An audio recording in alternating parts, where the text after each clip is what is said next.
Wednesday was quiet, too quiet. It was like the calm before a storm. The previous days were full of drama and controversy. Jesus just combated the religious leaders and their attacks on him. He proved his authority and made a major victory in the temple that day before.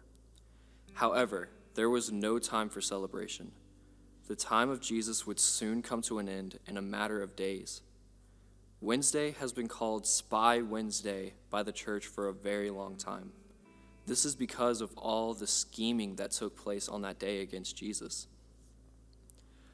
Once again, Jesus preached in the temple and drew large crowds to him.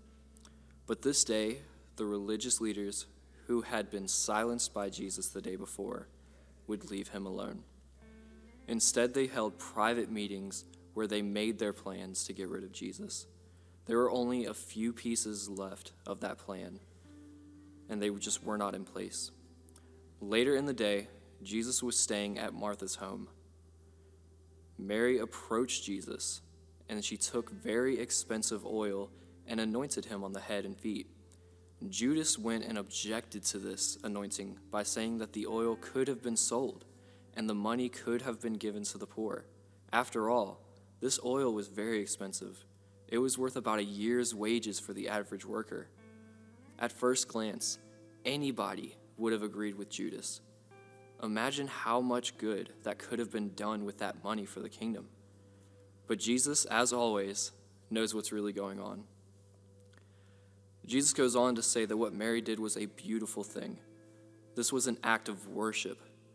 Jesus even commends Mary for her actions and states that she was preparing him for his burial. Jesus used this anointing as an opportunity to emphasize what was about to come. Now, when we look back to this point in history, we can also see a connection between the anointing of Jesus and the anointing of King David. When David was first chosen to be king, he was anointed by oil as well. This moment has such great importance. Jesus was simultaneously being anointed as a king, being prepared for his burial, and being worshipped as divine. This moment was the final straw for Judas, though. He had been going back and forth on portraying Jesus for some time now, but his greed saw the oil as a waste of money, and he just could not take it any longer.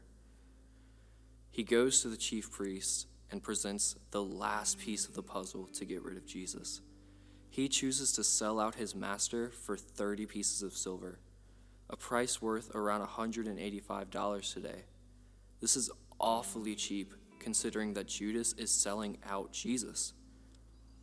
Another comparison can be made between Jesus and David here.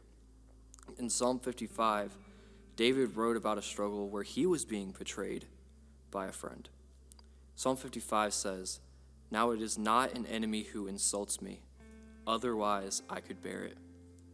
It is not a foe who rises up against me, otherwise I could hide from him. But it is you, a man who is my peer, my companion, and good friend." We used to have close fellowship. We walked in the crowd into the house of God. David dealt with betrayal, and likewise, the son of David was also betrayed by a friend.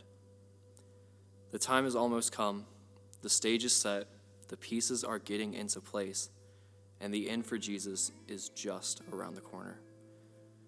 Jesus, the Son of God, will die by the hand of the people he came to save and by the hand of one of his friends. The storm is coming.